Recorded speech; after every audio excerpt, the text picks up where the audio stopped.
أعوذ بالله من الشيطان الرجيم بسم الله الرحمن الرحيم واستبق الباب وقدت قميصه من دبر وألف يا سيدها لدى الباب قالت ما جزاء من أراد بأهلك سوءا إلا أن يسجن وعذاب أليم صدق الله العظيم۔ حضرت یوسف علیہ السلام کا واقعہ بیان ہو رہا تھا کہ بھائیوں نے ان کے ساتھ حسد کیا اور حضرت یوسف علیہ السلام کو کھیل کود کے بہانے سے والد صاحب کے پاس سے لے گئے اور کنعان کے ایک ویرانے کنویں میں پھینک دیا، اور آ کر حضرت یعقوب علیہ السلام کو بھائی کہنے لگے کہ یوسف کو بھیڑیا کھا گیا۔ حضرت یوسف علیہ السلام کو ایک قمیض بھی دی انہوں نے یوسف علیہ السلام کی، جس پر کسی جانور کا خون لگا کر آئے تھے اور بتلایا تھا کہ یہ بھیڑیا کھا چکا ہے، یہ خون بھی لگا ہے۔ حضرت یعقوب علیہ السلام نے فرمایا کیسا بھیڑیا تھا کہ یوسف کو کھا گیا اور قمیص کو کچھ نہیں کیا۔ ایک قافلہ آیا اور یوسف علیہ السلام کو کنویں سے نکالا، پانی لینے کے لیے ڈول ڈالا، یوسف علیہ السلام اس ڈول میں بیٹھ کر اوپر آئے۔ وہاں بھائی چونکہ آتے رہتے تھے، انہوں نے دیکھا تو قافلے والوں کو سستے داموں حضرت یوسف علیہ السلام کو بیچا۔ اس قافلے کا جو بڑا تھا مالک نام کا، اس نے آ کر پھر مصر میں حضرت یوسف علیہ السلام کو بیچا، اور مصر میں جو عزیز مصر تھا بادشاہ کی طرف سے، جو سمجھ لیں کہ وزیر خزانہ تھا، اس نے یوسف علیہ السلام کو ان کے وزن کے برابر سونا اور ریشم دے کر ان کو خریدا۔ جب وہ بڑے ہوئے تو زلیخا ان پر دل دے بیٹھی اور ان کو گناہ کی دعوت دینے لگی، تو حضرت یوسف علیہ السلام نے گناہ سے انکار کیا۔ یہاں تک ہمارا درس ہوا تھا۔ حضرت یوسف علیہ السلام کو زلیخا ورغلانے لگی اور بند کمرہ اور ایسا دروازہ، ایسا کمرہ کہ جس میں داخل ہونے کے لیے 7 دروازے ہیں، اور ہر دروازے کو بند کر دیا اور اس کی چابی بھی زلیخا کے پاس۔ تو حضرت یوسف علیہ السلام کو کہنے لگی کہ دیکھو تمہاری آنکھیں کتنی اچھی ہیں، تمہارے بال کتنے پیارے ہیں۔ حضرت یوسف علیہ السلام کہنے لگے یہ بال قبر میں سب سے پہلے جسم سے جدا ہوتے ہیں، یہ آنکھیں چہرے پر بہہ کر قبر میں آ جاتی ہیں، مجھے اپنے رب سے حیا آتی ہے کہ میں گناہ کروں۔ اور دوسری بات یہ ہے قال معاذ اللہ، میں اللہ کی پناہ میں آتا ہوں۔ گناہوں سے بچنے کا یہ نسخہ ہے کہ انسان اعوذ باللہ من الشیطان الرجیم پڑھا کرے، اپنے آپ کو اللہ کے سپرد کرے۔ ایک صاحب کہنے لگے کہ میرے اندر زنا کا تقاضا بہت زیادہ ہونے لگا اور بدکاری کا تقاضا بہت ہونے لگا، اگرچہ وہ شادی شدہ تھے۔ تو کہتے ہیں کہ مجھے کہنے لگے مولوی صاحب میں نے لا حول ولا قوت الا باللہ کی کثرت کی، اللہ تعالیٰ نے وہ گناہ کا جذبہ میرے دل سے ختم کر دیا، کیونکہ لا حول ولا قوت الا باللہ میں بھی انسان اللہ کی پناہ میں آتا ہے۔ تو حضرت یوسف علیہ السلام نے فرمایا معاذ اللہ انہ ربی احسن مثوائی، کہ اشارہ کیا کہ تمہارا شوہر جو کہ میرا آقا رہا ہے، اس نے مجھے اچھے ٹھکانہ دیا، اچھے طریقے سے اس نے مجھے گھر میں رکھا، میں اب اس سے خیانت کروں؟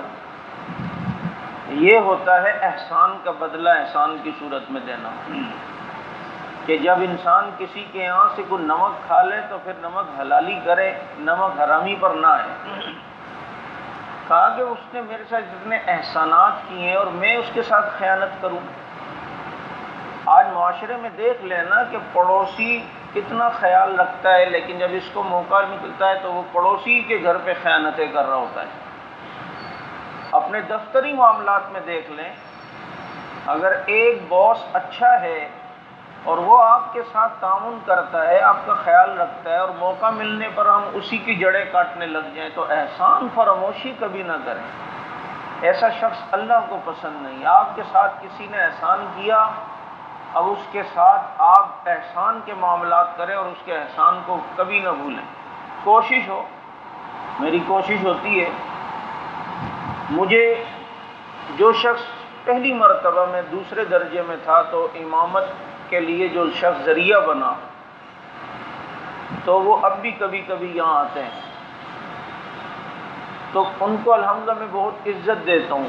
اگر سارے ہوتے ہیں تو ان کو سب سے زیادہ پھر ان کو توجہ دیتا ہوں، ملتا ہوں، سب دیکھ بھی رہے ہوتے ہیں۔ جسمانی ساخت کے لحاظ سے وہ بندہ چونکہ ایک ٹیکسی ڈرائیور ہے اور کپڑے بھی ایسے ہی بوسیدہ قسم کے ہوتے ہیں، اور شکل و صورت کے لحاظ سے بھی جو ہے وہ رنگ کا کالا ہے، تو ایک دن مجھے کہنے لگا کہ آپ اس کو اتنی عزت کیوں دیتے ہیں؟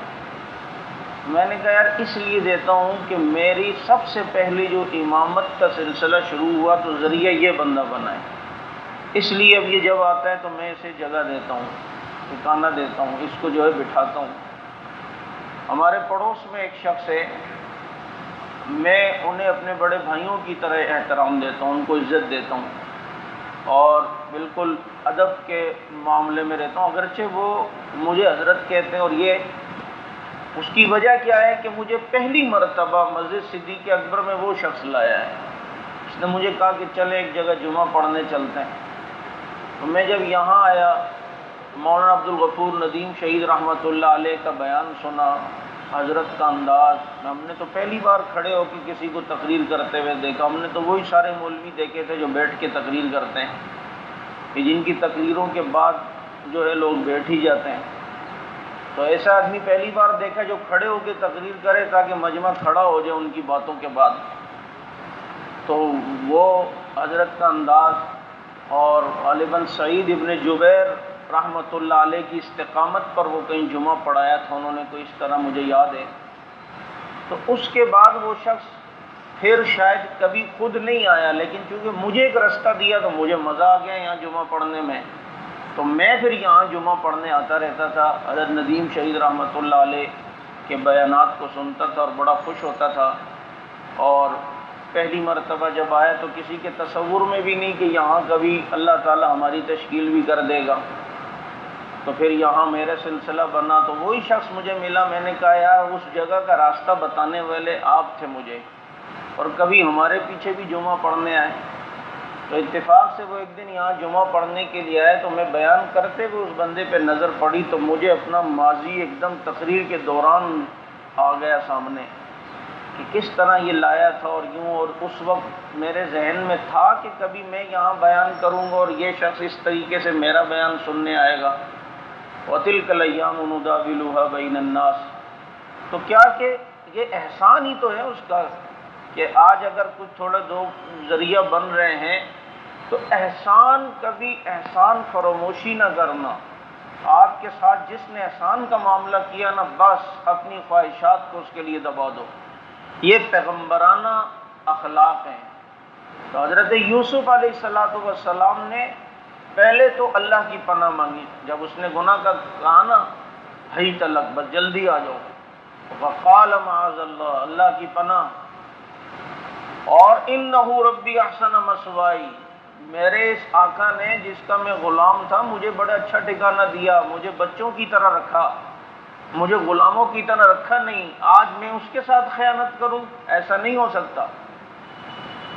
اب جب زلیخا نے دیکھا کہ یہ تیار نہیں ہو رہے تو یوسف علیہ السلام وہاں سے فوراً بھاگے، واستبق الباب، حضرت یوسف علیہ السلام بھاگے نا تو یہ بھی پیچھے بھاگی، جس سے پتہ چلتا ہے کہ جہاں گناہ کا ماحول اور گناہ میں پڑنے کا ڈر ہو تو اس جگہ کو فوراً چھوڑ دینا چاہیے۔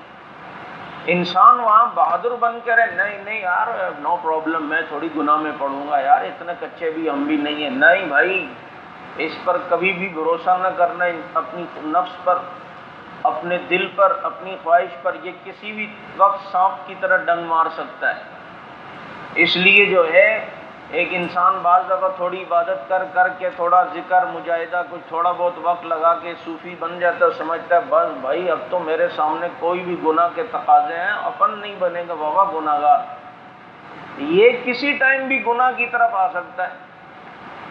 شیخ سعدی رحمۃ اللہ نے لکھا نا، ایک آدمی بڑے ڈنگے مار رہا، جنگل میں گیا تھا تو اس کے پاؤں پہ ٹکرایا تو دیکھا رسی، اس نے ہاتھ دیکھا تو نرم نرم، جب دیکھا تو وہ جناب کوئی سانپ تھا بڑا، اور پھر وہ وہاں اس کو پکڑ کے لایا، سمجھا مرا ہوا ہے، آ کے جناب محلے میں کہنے لگا دیکھا اکیلا میں گیا تھا، جیسا اس نے حملہ کیا میں نے یوں کیا، اس نے یوں کیا، میں نے یوں بچا، اور پھر یوں ہوا، میں نے آخر قابو کر کے اس کو مار دیا، اب میں یہاں لے کر آیا ہوں۔ لوگ اس کی تعریفیں کرنے لگے، حالانکہ سردی کی وجہ سے وہ منجمد ہو گیا تھا، اور صبح کو جب سورج نکلا نا، اس پر جب سورج کی کرنیں پڑی، شعائیں پڑی، اور جب گرمی لگی تو اس میں ہمت آئی اور وہ سانپ ہلنے لگا۔ اب سب سے پہلے حضرت بھاگے اور پھر محلے والے بھی بھاگے، تو وہ ساری عزت جو ہے نا وہ اس کی جو ہے نا وہ خاک میں مل گئی۔ تو اس کو واقعے کو ذکر کر کے شیخ سعدی رحمۃ اللہ نے فرمایا، بعض دفعہ نیکیوں کی مجاہدے کی سردی لگ لگ کر ہمارا نفس بظاہر مردہ ہو جاتا ہے، ہم سمجھتے ہیں اب کچھ بھی نہیں، لیکن گناہوں کے ماحول میں جب گناہوں کی شعائیں اور کرنیں جب لگتی ہیں نا، تو یہی منجمد نفس خواہش دوبارہ زندہ ہو جاتی ہے، اور دوبارہ پھر یہ گناہ کا تقاضے پہ جو ہے وہ ابھارتی ہے۔ اس لیے کبھی اس پہ بھروسہ نہ کریں۔ تو سب سے پہلے یہ کہ گناہ کی جگہ کو فوراً چھوڑ دیں۔ یوسف علیہ السلام نے دیکھا کہ اب یہ نہیں مان رہی، تو زیادہ ہیل حجت کی ضرورت نہیں، اب یہاں سے فوراً بھاگ جائیں۔ اب وہ بھاگے، کہاں بھاگے بھائی، دروازے تو بند ہیں، لیکن اپنے عمل سے بتایا کہ جو تمہارے بس میں تم اتنا تو کرو، جب تمہارے بس میں جتنا ہے تم اتنا کرو، تم سے اتنی پوچھ ہوگی۔ ایک بزرگ جیل میں تھے، تو جب جمعے کی اذان ہوتی تھی نا، آواز اندر آتی تھی، تو چونکہ قرآن کریم کا حکم ہے یا ایھا الذین آمنوا اذا نودی للصلاۃ من یوم الجمعۃ فاسعوا الی ذکر اللہ، جب جمعے والے دن اذان کی آواز سنو تو نماز کی طرف صحیح کرو، آؤ۔ تو وہ بزرگ جمعے کو باقاعدہ جیل میں کپڑے پہنتے تھے، غسل کرتے تھے، اور پھر چلتے تھے، اور جیل کی سلاخوں تک جاتے اور کہتے اللہ دیکھ یہاں تک آنا میرے بس میں تھا، تیرا حکم ہے نا جمعے کی صحیح کرو، یہاں تک آنا میرے بس میں تھا، چونکہ آگے میرے بس میں نہیں، جہاں تک بس میں ہے تو میں نے وہاں تک تیرا حکم مانا ہے۔ تو جتنا ہو سکے انسان کو اتنا تو کوشش، سرنڈر نہیں ہونا چاہیے، یار کیا کروں اب میں مجبوری ہوں، اب مجبوری ہے۔ تو یہ بعض دفعہ انسان کو اپنی خواہش کو مارنا پڑتا ہے، اور جب ایک انسان بچنے کی نیت کر لے نا، اللہ تعالیٰ سے بچاتا بھی ہے۔ ایک انسان بچنے کی نیت ہی نہ کرے اور وہ پھر اپنے آپ کو مجبور محض سمجھ لے، تو پھر وہ گناہوں میں پڑتا بھی ہے۔ تو شاید میں نے واقعہ سنایا تھا وہ طالب علم کا پچھلے درس میں، ہاں تو وہی طالب علم کس طریقے سے بچا، اللہ تعالیٰ نے اس کو جو ہے وہ خوشبودار کر دیا۔ تو حضرت یوسف علیہ السلام وہاں سے بھاگے تو دروازے کھلتے چلے گئے۔ ہم ہمت کریں تو ہمارے بند دروازے کھلیں گے۔ وَمَن يَتَّقِ اللَّهَ يَجْعَل لَّهُ مَخْرَجًا، اللہ کہتے ہیں تم مجھ سے ڈرو تو صحیح، تمہارے بند راستے میں کھولوں گا، وَيَرْزُقُ مِنْ حَيْثُ لَا يَحْتَسِبُ، اور ایسی جگہ سے رزق دوں گا تم سوچ بھی نہیں سکتے ہو۔ تقویٰ تو اختیار کریں، پرہیزگاری تو کریں، پھر دیکھیں رزق کیسا دے گا۔ اب جب دروازے کھلتے گئے اور یہاں سے بھاگے، تو آخری دروازہ جو کھولا نا، تو پیچھے چونکہ زلیخا تھی، اس نے پیچھے سے پکڑنے کی کوشش کی تو کرتا پھٹ گیا تھا، تو یہ پھر بھی بھاگے۔ تو آخری دروازہ کھولا تو اتفاق سے عزیز مصر وہاں کھڑا ہے۔ اب زلیخا کی نظر بھی پڑی اس پر، اپنے شوہر پر، حضرت یوسف علیہ السلام کی بھی نظر اس پہ پڑی، تو دونوں سکتے میں آ گئے۔ اس نے دیکھا اور اس نے کہا کہ کچھ چکر ہے، کیا معاملہ ہے؟ تو اب فوراً جو ہے نا زلیخا کے اٹھی، عورت تو ہے نا، یہ تو اپنے آنسوؤں کے ذریعے قابو کرتی ہے شوہر کو، اور آنسو تو اس کے ہر وقت یہاں پر رہتے ہیں۔ اسی لیے جو ہے قاضی شرح کی عدالت میں ایک عورت مقدمہ تھا اس پہ، تو رو رہی ہے، تو کسی نے کہا آپ کو اس کے رونے پہ ترس نہیں آ رہا؟ فرمایا اس کا رونا ہی بتا رہا ہے یہ جھوٹی ہے، کہ رونا تو ان کے پاس ہوتا ہے، اور فوراً بات کو بنانا۔ ایک دم جب دیکھا تو عزیز مصر کو دیکھ کے کہا قالت ما جزاء من اراد باهلك سوءا الا ان يسجن او عذاب الیم، کیا سزا ہونی چاہیے اس کی جو آپ کے گھر والی پر غلط ارادے سے آئے؟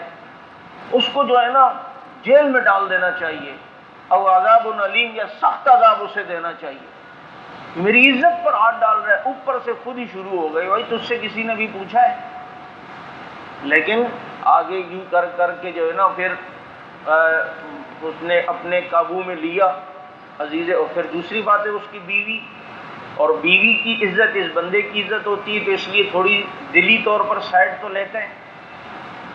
تو حضرت یوسف علیہ السلام نے ان کو کہا، فرمایا قال ہی راودتنی عن نفسی، اس نے مجھے پھسلایا، یہ مجھے یہاں لائی اور مجھے گناہ کا اس نے تقاضا کرنے کی کوشش کی، میرا دامن پاک ہے، میں تو بھاگا ہوں۔ تو اس نے کہا کوئی گواہ؟ اب اس کی بیوی کی گواہیاں دینے والے تو محل میں جو ایک دو نوکر اس وقت وہاں موجود تھے انہوں نے دی، جو ان کی نوکرانی تھی، خادمائیں تھی، ظاہر بات ہے وہ تو اپنی مالکن کے خلاف نہیں بولیں گی۔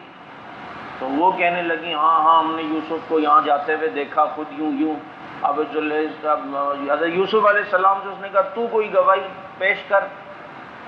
تو وہاں ایک بچہ تھا، حضرت یوسف علیہ السلام نے فرمایا کہ اس بچے کو لاؤ۔ جب بچے کو لایا گیا تو وشہد شاہد من اہلہا، اس عورت کے اہل رشتہ داروں میں سے ایک بچے نے، کیونکہ وہ ان کی پھوپھی ذات بہن کا بیٹا تھا اور چھوٹا، حضرت یوسف علیہ السلام نے فرمایا یہ بچہ گواہی دے گا۔ تو عزیز مصر کو پہلے تو غصہ آیا کہ تم میرے ساتھ مذاق کر رہے ہو، بھائی یہ بچہ کیسے بولے گا؟ کہا یہ بولے گا، اور بولوانے والا اس کو بلوائے گا۔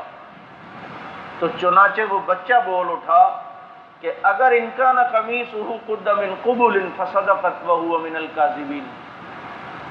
اب دیکھو بچے نے گواہی کیسے پیارے انداز میں دی، اللہ نے گواہی دلوائی ہے نا کہ قمیص چیک کرو، اگر کرتا آگے سے پھٹا ہے تو پھر زلیخا سچی ہے اور یوسف قصوروار ہے، کیونکہ اس نے حملے کی کوشش کی ہوگی، زلیخا نے اپنے کو بچانے کی کوشش، تو کرتا آگے سے پھٹا ہے۔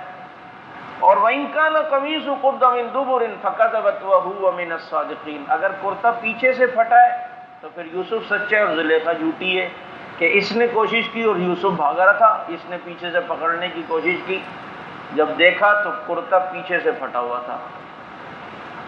جب پیچھے سے کرتا پھٹا ہوا دیکھا تو فوراً عزیز مصر کہہ اٹھا قال انہ من کیدکن، یہ تمہار عورتوں کا مکر ہے، یہ تمہارے فریب ہیں، ان کیدکن عظیم، تم عورتوں کے مکر بہت بڑا ہے، بہت بڑا مکر ہے۔ اچھا یہ بھی سن لیں، اللہ نے قرآن کریم میں شیطان کے مکر کو عظیم نہیں کہا، عورت کے مکر کو بڑا مکر کہا ہے۔ شیطان کے مکر کو بھی ان کید الشیطان کہا، وہاں مکر کو بڑا نہیں کہا، کیونکہ عورت، یہ شیطان تو ہمیں نظر نہیں آتا نا، لیکن شیطان جس کو زیادہ استعمال کرتا ہے وہ عورت ہے۔ اسی لیے اللہ کے نبی صلی اللہ علیہ وسلم کی دعاؤں میں سے ایک دعا ہے اللہم انی اعوذ بک من فتنۃ النساء، اللہ مجھے عورتوں کے فتنے سے بچا۔ اور اللہ کے نبی نے فرمایا میں اپنے بعد اس امت کے لیے سب سے زیادہ جو خطرناک فتنہ جو میرے بعد ہے نا وہ عورت کا فتنہ ہے، کہ اس کے ذریعے سے دنیا زیادہ گمراہ ہوگی۔ اور آج دیکھ لو ہر ایک فیس بک پہ مجنو بنا ہوا ہے، لیلائیں کتنی ہیں۔ اچھا ایک لیلا کے مجنو بھی بہت ہیں اور ایک مجنو کی لیلائیں بھی بہت ہیں، وہ پیسے نکالنے کے چکر ہیں، بے وقوف بنا رہے ہیں اور یہ کر رہے ہیں۔ تو آج یہ عورت کے فتنے میں انسان پڑا ہوا ہے، چاہے وہ عورت جس صورت میں بھی، ضروری نہیں ہے محبت کے فتنے میں ہی، بعض دفعہ یہی عورت آدمی کو اپنی ماں باپ سے بھی جدا کرا دیتی ہے، بعض دفعہ یہی عورت بہت بڑے فتنے کا سبب بھی بنتی ہے۔ تو ان کا مکر کا، ان کے جو ہے نا اسٹائل بڑے عجیب ہوتے ہیں، اور گھیرنے کے اور مرد کو لٹو بنانے کے۔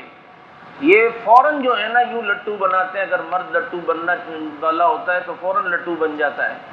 تو اس لیے کا تمہارا مکر بڑا ہے۔ تو ایک بچے نے گواہی دی۔ یہ کچھ بچے ہیں جن کو اللہ نے بچپن میں گواہی دی۔ ایک جو ہے وہ حضرت عیسیٰ علیہ السلام، انہوں نے گواہی دی اپنی والدہ کے حق میں، قال انی عبد اللہ آتانی الکتاب وجعلنی نبیا۔ اور ایک بچی کہ جب خندق کھدوا کر ایک ظالم بادشاہ حق والوں کو پھینک رہا تھا آگ جلا کر خندقوں میں، تو ایک عورت کو پھینکنے لگا تو وہ ڈری، کیا کروں؟ تو اس کی گود میں ایک بچی بول اٹھی، اماں یہ آگ اتنی خطرناک نہیں ہے، آگے کی آگ زیادہ خطرناک ہے۔ وہ بچی بھی بولی۔ اور ایک کہتے ہیں کہ حضرت موسیٰ علیہ السلام پر جو ایمان لائے ان میں ایک عورت بھی تھی، اور موسیٰ علیہ السلام کی گھر کی نوکرانی تھی، وہ بھی ایمان لائی۔ تو جب فرعون بھی جب آگ میں ڈال رہا تھا تو اس کی بچی نے گواہی دی تھی اور کہا تھا اماں یہی رستہ آگے، اور یہ والا جو ہے وہ عذاب زیادہ نہیں، آگے کا عذاب زیادہ خطرناک ہے۔ اور ایک جو ہے وہ جریج نام کے ایک بزرگ تھے، جب ان پر کسی عورت نے الزام لگایا، اس عورت کا بچہ ہوا تو اس نے الزام لگا دیا جھوٹا کہ مجھ سے اس نے بدکاری کی، یہ بچہ اس لیے آیا۔ تو لوگوں نے جو ہے نا اس جریج بزرگ کی خانقاہ کو توڑ دیا، اس کے گھر کو اوپر حملہ کر دیا، صوفی بنتے اور کیا ہو۔ تو اس کی گود میں جو بچہ تھا تو وہ بول اٹھا کہ یہ عورت فلاں جنگل میں بکریاں چرانے والے سے منہ کالا کر چکی ہے، جس کے نتیجے میں میں پیدا ہوں، یہ جریج بالکل پاک ہے۔ تو اس عورت کے خلاف اس بچے نے جو ہے وہ گواہی دی ہے۔ تو یہ کچھ بچے تھے جو گواہی جو ہے وہ دے چکے تھے۔ اب یہ سب کچھ ہوا اور اس کے اوپر آشکارا ہو گیا عزیز مصر پر کہ غلطی میری بیوی کی ہے۔ لیکن وہاں پر کھڑے ہوئے جو لوگ تھے ان کو بھی کہا، خاص کر حضرت یوسف علیہ السلام کو کہا، یوسف اعرض عن ھذا، یوسف چھوڑ دو اس معاملے کو، اس کو پھیلانا نہیں، بات اس کو جو ہے نا زیادہ پھیلانا نہیں، ایسا نہ ہو کہ پھر یہ بدنامی ہو، تمہاری بھی بدنامی ہماری بھی۔ یوسف علیہ السلام نے تو بات کرنی نہیں تھی لوگوں کے سامنے، کیونکہ وہاں تو پیغمبرانہ عزت کا بھی مسئلہ تھا۔ پھر بھی ایک بندہ جتنا بھی پاک ہو، باتیں کرنے والے پھر بھی تو کر لیتے، نہیں یار کوئی تو غلطی ہوگی یار، کچھ نہ تو ہوگا، یہ کہ ہم جو حاشیہ جو لگاتے ہیں۔ لیکن وہاں جو کھڑے ہوئے جو خادم تھے، ایک دو خادمائیں تھیں، ان کے ذریعے بات محل سے باہر لیک ہو گئی۔ اسی آیت کے تحت بعض حضرات نے لکھا ہے کہ اپنے گھر کے معاملات اپنے نوکروں سے شیئر نہ کیا کریں کبھی، یا ان کے سامنے کوئی بات شیئر نہ کیا کریں کہ ایسا نہ ہو کہ وہ بات کو آگے کہیں کہ کہیں پھیلا دیتے ہیں۔ بعض مرتبہ ایسا بھی ہوتا ہے کہ ایک انسان ہے، اس کی بیسی نکلی یا اس کے پاس کہیں سے پیسے آئے، وہ جوش میں آ کر کبھی بتا دیا خادم کو یا اپنے نوکر کو، آج یار اللہ کا شکر ہے پیسے آ گئے، کیا پتہ اس کے کئی ڈکیتوں سے لنک ہو۔ اور کتنی گھروں میں عموماً یہ جو ماسیاں کام کرنے والی ہوتی ہیں، یہ ہوتے ہیں، ان کے ذریعے سے یہ معاملات گھروں میں ڈکیتی اور لوٹا ماری کے چلتے ہیں۔ تو اس لیے اپنے ان معاملات کو انسان راز میں رکھا کرے، بلکہ میں تو یہ کہتا ہوں جب انسان کو ریٹائرمنٹ کے بعد پیسے ملیں یا بیسی نکلے تو اپنی سگی اولاد کو بھی نہیں بتایا کرو۔ آج کل وہ ماحول نہیں ہے۔ بعض دفعہ تو بچے ہیں وہ بچوں اپنی بچپن میں جا کسی جو ہے نا بچے پن میں کہیں جا کر بات کرتے ہیں فخریہ، آج ہمارے ابو کے پاس اتنے پیسے آئیں گے، وہ اس کو تو نہیں پتا کہ سامنے والا کس نیت سے اسے لے رہا ہے اور وہ آگے کیا پلاننگ کرے گا۔ اور بعض دفعہ بچوں کی گیدرنگ ایسی ہوتی ہے، آپ نے اخبارات میں دیکھا ہوگا کہ وہ اپنے ابا سے پیسے نکلوانے کے لیے اغوا برائے تاوان کا جھوٹا ڈرامہ نچاتا ہے، اپنے دوستوں کو کہتا ہے تم مجھے ایسے ہی چھپا لو، میں فون کرو کہ میرے ابا کو تمہارا بیٹا ہمارے پاس ہے اور یہ اور وہ اتنے پیسے لے گیا۔ یہ سارے معاملات ہمارے سامنے ہوتے ہیں۔ تو اپنے یہ گھریلو معاملات اس سے کم لوگوں کے ساتھ جن سے آپ سمجھتے ہیں کہ فائدہ ہے اور کچھ وہ راہ دے سکتا ہے، مشورہ دے سکتا ہے، ان سے شیئر کریں، باقی معاملات کو جو ہے وہ چھپا کے رکھیں۔ ایک اہم مسئلہ جو اس طرف اشارہ کر رہا ہے کہ آپ دیکھیں کہ زلیخا کا یہ گناہ اور زلیخا کی یہ خیانت اس کے شوہر کے سامنے آشکارا ہو گئی، اور اسے بند کمرے سے نکلتے ہوئے دیکھ لیا۔ اس کے باوجود عزیز مصر کا تحمل دیکھیں کہ اپنی بیوی سے پھر بھی کس طریقے سے بات کی۔ تو آج جو معاشرے کے اندر یہ ہے کہ اگر بیوی پہ شک ہو جاتا ہے یا بعض دفعہ اسے خیانت کرتے ہوئے دیکھ لیتا ہے تو یہ جو شوہر جذبات میں آ کے نکالتا ہے اور ڈز بیوی کو مار دیتا ہے، یاد رکھنا اگر کوئی خدا نہ خواستہ اللہ نہ کرے اس حالت میں اپنی بیوی کو اپنی آنکھوں سے بھی دیکھ لے، تب بھی بیوی کا قتل کرنا اس شوہر کے لیے جائز نہیں ہے۔ کوئی یہ سوچے کہ جی اب قتل تو میں کر سکتا ہوں، میری غیرت کا مسئلہ ہے، میری عزت، قتل آپ کے لیے جائز نہیں ہے۔ یہ نہیں ہے کہ اس کو قتل کر دیں، غیرت اپنی جگہ، اس کا حل یہ ہے آپ طلاق دے دیں اسے۔ اگر کسی نے دیکھا ہے وہ اسے طلاق دے دے، چھوڑ دے، اب اس کی بیوی نہیں۔ انتقام تو ویسے ہی ہو جائے گا نا، 10 آدمی آپ سے پوچھیں گے اس کو طلاق کیوں دی، آپ کہیں گے اس لیے۔ تو اب بہتر تو یہ ہے، یہ اخلاق کا اعلیٰ درجہ ہے کہ طلاق اگر دے دی تو اس کے باوجود بھی اس کے گناہ کو چھپا کے رکھیں، یا اگر کسی میں جگرا ہے ایسا تو، لیکن قتل کسی صورت جائز نہیں ہے۔ آج اسی بنیاد پر دیکھیں نا، علاقوں میں ونی کے نام پر اور فلاں نام پر بچیاں قتل ہو رہی ہیں۔ کیا ہے؟ ایسی جہالت کے علاقے بھی ہیں کہ اگر کسی نے کسی کے گھر سے دشمنی نکالنی ہو نا، اس کی بچی پہ کوئی سا بھی ایک الزام لگا کر چھوڑ دیتے ہیں، اس کا تعلق اس سے چل رہا ہے، اسے پتہ ہے اس کا باپ یا اس کا بھائی اسے چھوڑے گا نہیں۔ خاص کر ہمارے پختون علاقوں کے اندر یہ رواج ہے، حالانکہ اس بچی کا کوئی قصور نہیں، اسے پتہ تک نہیں ہے بیچاری کو، لیکن ان کے گھر میں ایک انتشار پیدا کرنے کے لیے دوسرا شرارت کرتا ہے اور یہ نکالتا اور ڈس۔ تو قتل اس صورت میں بھی جائز نہیں ہے۔ کوئی یہ سوچے کہ جناب میں نے بہت بڑا نیکی کا کام کر دیا اور میرے اوپر اب کوئی بھی گناہ نہیں ہے، نہیں بھائی گناہ ہے، قتل آپ کے لیے جائز نہیں ہے۔ اسلامی حکومت ہے تو آپ خلیفہ وقت سے اسے سنسار رجم کروا دیں، وہ ایک الگ چیز ہے، گواہ پیش کر کے اس کے خلاف آدمی رجم کا مقدمہ کرتا ہے، رجم کا، لیکن آپ اپنے ہاتھ سے کوئی اسے قتل کرنا چاہے تو اس صورت میں قتل جائز نہیں ہے۔ چنانچہ اب یہ بات چونکہ آہستہ آہستہ پھیل گئی تو وہاں جو اور بڑے عہدوں پر فائز لوگ تھے نا، تو ان کی بیویاں جو زلیخا سے ملتی ملاتی تھی، سہیلیاں بھی تھیں، انہوں نے باتیں شروع کر دی کہ وقال نسبۃ فی المدینہ امرأۃ العزیز تراود فتى عن نفسہ۔ یہ عزیز مصر کا سنا یہ بیوی زلیخا کو دیکھو اپنے غلام پر عاشق ہو گئی ہے، ایسی بے وقوف ہے اور یہ ہے اور وہ ہے، قد شغفہ حبہ، اس کے جو ہے نا محبت میں فریفتہ ہو گئی ہے، دل دے بیٹھی ہے۔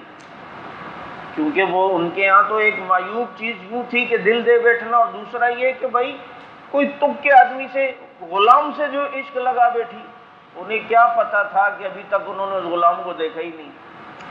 جب یہ بات زیادہ پھیلی تو اب عزیز مصر کی بیوی زلیخا نے جو ہے ان عورتوں کی دعوت کی، اور وہی مشہور واقعہ، دعوت کرنے کے بعد سب کو جو ہے نا، دعوت ریفریشمنٹ ٹائپ کی تھی، اس میں کھانا وانا نہیں، پھل فروٹ اور ایسے میوے جات اس طرح، اور کہا جی دعوت ہے آپ لوگوں کی یوں ہے کہ آپ نے اپنے ہاتھ میں پھل لینا اور خود اپنے ہاتھ سے کاٹنا ہے، اور تب جب میں کہوں تو اس وقت۔ انہوں نے کہا ٹھیک ہے، اس میں کیا مسئلہ ہے۔ سب کے ہاتھ میں چھریاں دی، ایک ایک پھل دیا اور کہا کہ ادھر حضرت یوسف علیہ السلام کو آواز دی۔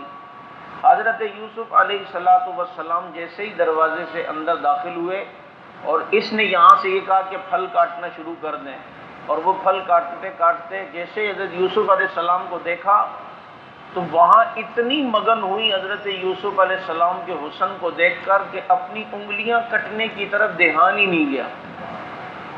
اور حضرت یوسف علیہ السلام ایک دروازے سے آئے اور دوسرے سے نکل گئے اس طریقے سے، یعنی تھوڑی دیر کا درشن کروانا تھا. جب وہ نکل گئے تو انہوں نے اپنی انگلیوں کو دیکھا، یہ کیا ہو گیا ہے. پہلے تو دیکھ کے فوراً کہ نہیں، قُلْنَا حَاشَ لِلَّهِ مَا هَذَا بَشَرًا، او اللہ کی قسم یہ تو کوئی انسان ہے ہی نہیں، یہ تو کوئی فرشتہ ہے، اور یہ کیا ہے، اور انگلیاں کاٹ دی. ان ھذا الا ملک کریم، یہ تو کوئی فرشتہ ہے. تو جب یوسف علیہ السلام چلے گئے نا تو وہ جو باتیں ہو رہی تھی غلام پر فریفتہ ہو گئی ہے. تو اب زلیخا کی اٹھی، قالت فذلکن الذی لمتننی فیہ، اس کے بارے میں تم مجھے ملامت کر رہی تھی نا، تم نے تو ابھی تھوڑے لمحے دیکھا ہے، اپنے ہوش کھو بیٹھی. میں نے تو اس کو بچپن سے دیکھا ہے، میں نے تو اس کے ہنسنا دیکھا ہے، روز اس کی مسکراہٹیں دیکھی، اس کے انداز دیکھے ہیں، اس کے میں نے گیلے بال دیکھے ہیں، اس کا میں نے حسن دیکھا ہے، اس کے میں نے خود اپنے ہاتھوں سے بھی میں نے جو ہیں وہ اس کے کنگا کیے ہیں. ظاہر بات ہے بچپن میں آئے یوسف علیہ السلام اس محل میں تھے، تو میں تو شروع سے دیکھتی آئی ہوں. اگر میں ایک دن دل دے بیٹھی تو تم تو ابھی تھوڑی دیر میں ہی ہوش کھو بیٹھی ہو، تمہیں دنیا کا پتہ نہیں، اپنی انگلیاں تک کاٹ دی ہیں. اور یہ یوسف علیہ السلام کا حسن دیکھ کر فریفتہ ہوئی. تو یہاں یہ بات کرنا تو میں لازمی سمجھتا ہوں کہ حسن یوسف دیکھ کر وہاں کٹی تھی انگلیاں، چاند کٹ گیا یہاں انگلی کو دیکھ کر. ایک وہ حسین بھی ہے کہ جس کی انگلی کے پورے کا حسن چاند بھی برداشت نہیں کر سکا. یوں ہی حضرت عائشہ جوش میں آ کے کبھی حضرت یوسف کے حسن کی کوئی بات کرتا نا تو جوش میں آ کے کہتی، مصر کے یوسف کو دیکھنے والوں نے انگلیاں کاٹی ہیں، میرے یوسف کو دیکھنے والے دل پہ چھریاں چلا دیتے، ان کو پتہ ہی نہ چلتا. اور صحابہ کہتے کہ ان کو دیکھنے والوں نے انگلیاں کٹائی ہیں، اور نبی کے حسن کو دیکھنے والوں نے بدر و احد میں اپنی گردنیں کٹوا دی. بلکہ میں کہا کرتا ہوں وہاں تو دیکھ کے انگلیاں کٹی. نبی کے حسن کا لشکارہ 1400 سال بعد بھی عالم پر ایسا پڑ رہا ہے، ہم میں سے کسی نے نہیں دیکھا. بغیر دیکھے خدا کی قسم اپنی نبی کے لیے گردنیں کٹوانا سعادت سمجھتے ہیں، اور سعادت اپنے لیے نجات سمجھتے ہیں. کیا تھا غازی علم الدین کے پاس، کیا تھا یہ ممتاز قادری کے پاس، کیا تھا غازی عبد القیوم کے پاس، یہ کیا تھا غازی حق نواز کے پاس؟ نبی کو دیکھا تو نہیں تھا نا انہوں نے. بغیر دیکھے یہ ہوتا ہے عشق، یہ ہوتا ہے حسن، یہ ہوتا ہے جمال، یہ ہوتا ہے خوبصورتی. ادھر موازنہ مراد نہیں ہے. اللہ تعالیٰ نے حسن بنایا نا تو اس کے 2 ٹکڑے کر کے آدھا حصہ پورا یوسف علیہ السلام کو دیا اور آدھا پوری دنیا میں بانٹا ہے. سوچو یوسف علیہ السلام کتنے حسین ہوں گے. لیکن اللہ نے جب حسن سے بڑی چیز بنائی نا اسے جمال کہتے ہیں. تو جمال کے اللہ نے ٹکڑے نہیں کیے حسن کی طرح، بلکہ پورا کا پورا جمال اللہ نے محمد الرسول اللہ صلی اللہ علیہ وسلم کو عطا کر دیا. اور کتنے خوش نصیب تھے جس نے اس اجمل شخصیت، اجمل اس جمال والے حسن والے نبی کو دیکھا ہے، براہ راست دیکھا ہے. ان لوگوں کی سعادتیں دیکھو، اور پھر ان میں وہ کتنا خوش نصیب ہے جس نے 3 دن اکیلے اس حسن کے لشکارے کے مزے لیے ہیں اور دیدار کے لطف لیے ہیں، اور آپ صلی اللہ علیہ وسلم کا پورا فیض جو ہے وہ حاصل کیا ہے. تو اب زلیخا چونکہ انتقام میں تو آئی تھی، یہ عورت کا انتقام بھی بہت خطرناک ہے. اسی لیے کہتے ہیں پولیس والوں سے پنگا نہ لینا اور عورت سے پنگا نہ لینا. یہ انتقام دل میں رکھتے ہیں، عورت بھی. یہ جب انتقام پر آتی ہے تو پھر یہ نہیں دیکھتی کہ مرد کی عزت خاک میں جا رہی ہے یا نہیں، شوہر کی عزت خاک میں یا ساس سسر کی عزت ہو یا محبت کرنے والے کی عزت کہیں بھی جائے، وہ انتقام میں آتی ہے. اب دیکھو یہاں زلیخا انتقام میں آئی اور عورتوں کو کہنے لگی کہ اگر وَلَئِن لَّمْ يَفْعَلْ مَا أَمُرُهُ لَيَسْجُنَنَّ وَلَيَكُونًا مِّنَ الصَّاغِرِينَ.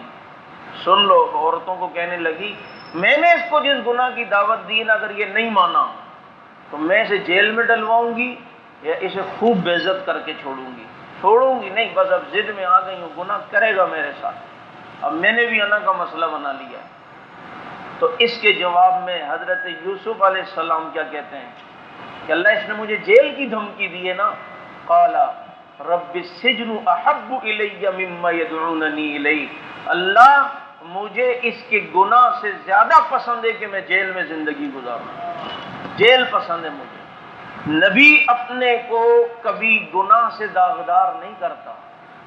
گناہ سے بچنا یہ آزمائش میں پڑھنے سے، گناہ سے بچنا یہ آزمائش میں پڑھنے سے زیادہ بہتر ہے کہ انسان آزمائش میں پڑ جائے، گناہ سے بچ جائے۔ شیخ الہند مولانا محمود الحسن رحمت اللہ علیہ کو جب انگریز ہتھکڑیاں پہنا کر خچر پہ بٹھا کر گرفتار کر کے لے کر وہ مالٹا کی طرف لے جا رہا تھا نا، تو جب انہیں خچر پہ بٹھا کر ہتھکڑیوں میں جکڑا تو دارالعلوم دیوبند کے طلباء اپنے شیخ کو دیکھ کر رونے لگے۔ تو ایک پیارا جملہ شیخ الہند نے ان طلباء کی حوصلہ افزائی کے لیے فرمایا کہ روتے کیوں ہو؟ شکر کرو آزمائش میں پڑا ہوں، گناہ میں نہیں پڑا۔ شکر کرو آزمائش آئی ہے، کسی گناہ میں مبتلا نہیں ہوا۔ وہ لوگ تو جیلوں، اور آج ہم کہتے ہیں یار تھوڑا بہت چل جائے گا، بس سینٹرل جیل سے بچ جاؤں بابا۔ ساری یہ میں پھر دیکھتا ہوں کہ جو دین کی خاطر جیلوں کی آزمائشوں میں گئے تو یہ تو پھر لاکھ درجے ان سے بہتر ہے نا جو آج یہاں نوجوان گناہوں میں پڑے ہیں۔ پرسوں دیکھو 22 سال سے قید ہمارا ایک ساتھی، لیکن جیل سے جو ہے انتقال ہوا اور جیل سے میت اس کے گھر میں آئی ہے، جوانی میں گیا ہے اور سفید داڑھی میں اس کی میت آئی ہے۔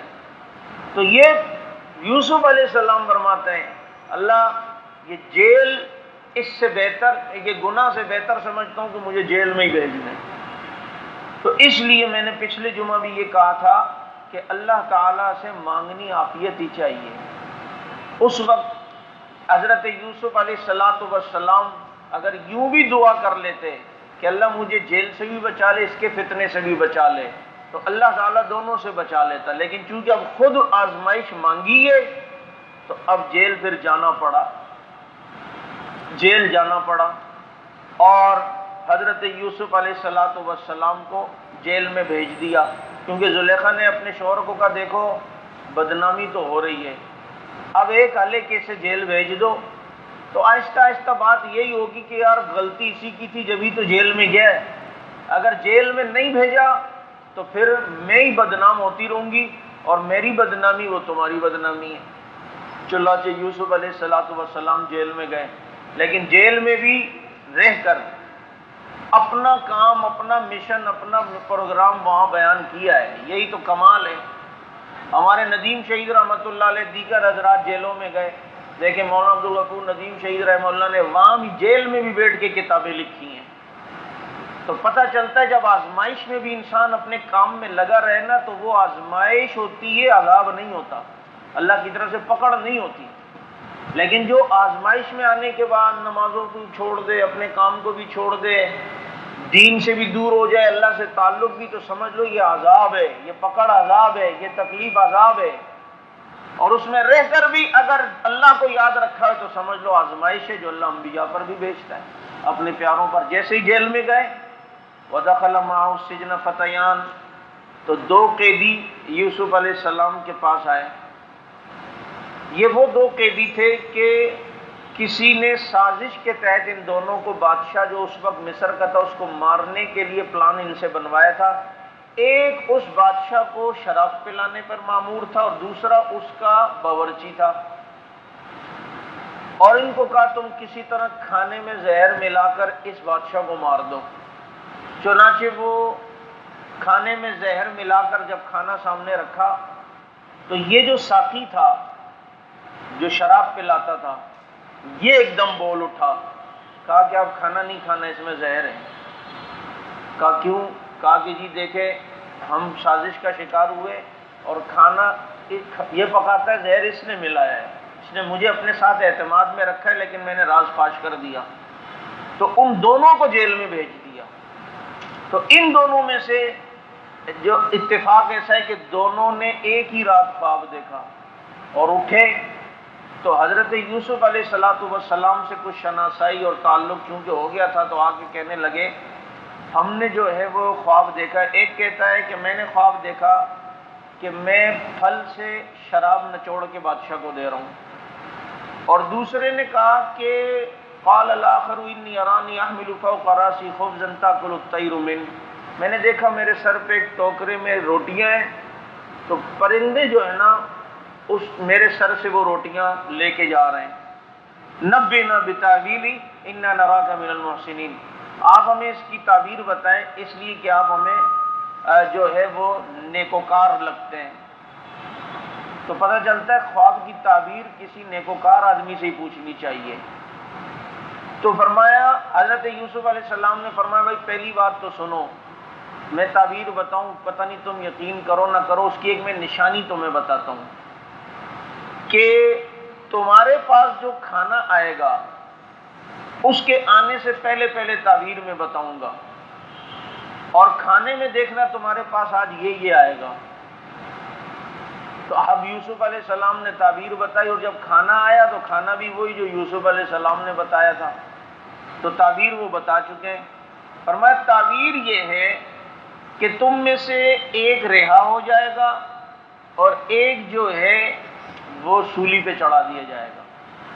یہ بھی یوسف علیہ السلام کی حکیمانہ ایک تدبیر تھی، حالانکہ سمجھ تو گئے تھے کہ سولی پہ کون چڑھے گا اور رہا کون ہوگا، لیکن باقاعدہ نامینیٹ کر کے نہیں بتایا کہ تو سولی پہ چڑھے گا تو یوں، تاکہ یہ ابھی مرنے سے پہلے ہی نہ مر جائے۔ اور اس طرح کی تعبیر میں یہ ہے کہ دونوں امید میں بھی ہوں گے اور دونوں خوف میں بھی رہیں گے، اور وہ کچھ ہی دن میں پوری بھی ہو جائے گی۔ تو جو خوف والا ہے وہ خوف اس سے تو ختم ہو جائے گا نا، کہ جو پتہ چلے گا جس کے رہائی کے پروانے آ گئے۔ یہی طریقہ ہے کہ جب انسان کسی سے بات کرے نا تو ایسے انداز میں کرے کہ سامنے والے کو تکلیف نہ ہو، اچھی بات کرنے کی کوشش کرنی چاہیے۔ وہ بیچارہ غم میں ہو تو اس کو مزید غمزدہ نہیں کرنا چاہیے، یہ بھی ایک طریقہ ہے، یہ ہمارے پاس نہیں ہے۔ ہم کسی مریض کی عیادت کے لیے بھی جاتے ہیں، کیا بیماری ہے چاہیے، وہ ہمارے رشتہ دار کو تھی، وہ تو مر گیا تھا، اس سے یقین کریں۔ وہ بیچارے کو پہلے سے ہی، اسی لیے ہمارے نبی کی دعاؤں میں سے ایک دعا ہے جب مریض کے پاس جاؤ تو لا بأس طہور انشاءاللہ، پریشان نہیں ہو، یہ بیماری گناہوں سے دھلنے کا سبب انشاءاللہ بنے گی۔ تسلی بخش جواب، اللہ کے نبی صلی اللہ علیہ وسلم تسلی بخش بات کر رہے ہیں، لیکن ہم تو آگے بات ہی ایسی کرتے ہیں کہ سامنے والا گھبرا جائے۔ بعض دفعہ آپ سے کوئی مشورہ لیتا ہے کوئی ایسے کہ یار یہ ہو گیا ہے، آپ سمجھتے بھی ہیں کہ یار بندہ پھنس گیا ہے، لیکن اس کو اس طریقے سے کریں کہ وہ بیچارہ پہلے ہی ڈپریشن کا شکار نہ ہو جائے، پہلے ہی مصیبت میں نہ پڑ جائے۔ تو حضرت یوسف علیہ السلام نے اسی طرح کیا، اور خواب بھی پھر اسی طریقے سے پڑھا، اور یوسف علیہ السلام پھر انہیں دین کی دعوت دینے لگے، اور کہا کہ یہ جو ہے نا میں تمہیں جو تعبیر بتا رہا ہوں، ذالکما مما علمنی ربی، یہ کوئی علم ابجد یا علم الافلاق اور علم النجوم سے نہیں بتا رہا ہوں، ذالکما مما علمنی ربی، یہ میرے رب نے مجھے بتائی ہے، میں نبی ہوں اور بذریعہ وہی رب بتاتا ہے مجھے، اور میں تمہارے ان معبودوں سے بیزار ہوں۔